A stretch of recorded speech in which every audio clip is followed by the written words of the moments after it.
So you may know how our student elections work, but do you actually know what running to be a full-time officer looks like? Well, this guide attempts to explain that as best as possible, along with giving hints and tips along the way for anyone thinking about putting themselves up for election. First of all, you need to decide to run in the first place. This could be because a member of staff or one of your friends suggested you'd be good at the role, or you've always fancied it. You need to fill in a nomination form before the deadline closes, and feel free to speak to our current full-time officers about running.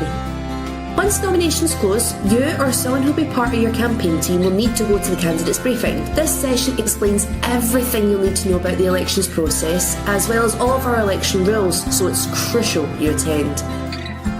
At this point, you'll also need to fill in a charity trustee declaration form. Basically, this is a set of conditions you need to meet in order to become a trustee for the organisation, a very important part of being a full-time officer.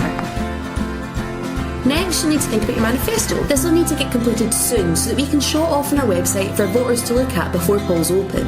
We'd recommend beginning to think about your manifesto when you decide to run so that you have a clear idea when it comes to writing this important document.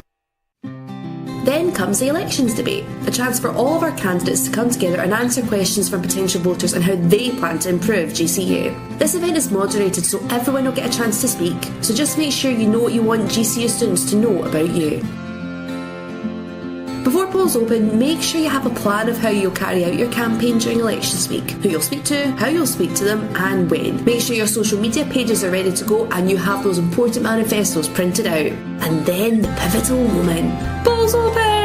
Now does students of GCU get to decide who their next full-time officers will be? Get talking to students out on campus or in lecture shouts. The candidates who have got elected in the past are those who interact with other students as much as possible. Elections week is a bit of a whirlwind, and candidates can get caught up in the excitement of the whole thing, and rightly so. But do remember to stay on track by referring to your campaign plan and making sure your campaign team are helping out wherever possible. You are trying to get elected after all, so make every moment count, right up to the last hour. Also bear in mind that the other candidates will be doing the same, so make sure that you show each other respect and don't badmouth them too much. You may end up working with them. Something else equally important to consider is your own well-being. It can be really exhausting campaigning, so make sure you take breaks, keep hydrated, get a good night's sleep, and remember to eat. You need the energy. Also remember, we have an advice centre if you feel you need to talk to anyone in confidence during the week, as well as our Deputy Returning Officer and other Students' Association staff being available. And as quickly as it begins, polls for student elections close. You have a short amount of time after this to get expenses in, make any complaints, and remove all your campaign materials from campus, so get on it as soon as possible, so you can have a well-deserved sit down while the votes get counted, and we make sure the elections have been run fairly and correctly.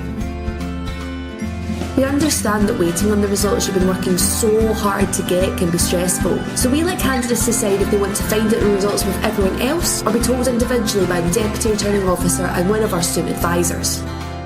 And then we get to the announcement of the results. We are part of the big student elections, so we announce the results at a big elections night alongside Strathclyde, UWS and City of Glasgow College, because 4 election results are always better than 1.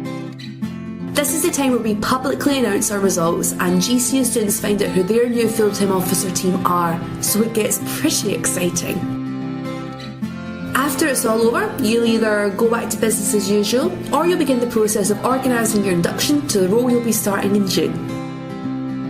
Either way, anyone who runs in our elections who's not due to graduate is encouraged to remain involved in the Students' Association. We pride ourselves in having fantastic and incredible volunteers in a variety of roles, so stay involved and be part of something bigger.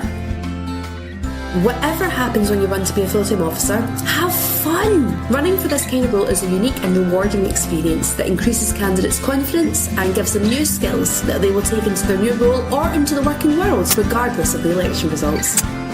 So that's a little bit of a snapshot. We have lots of information about running on the election section of our website, so if you're still not sure, go and check it out. We would love to have you run and to help us shape your student experience for the better.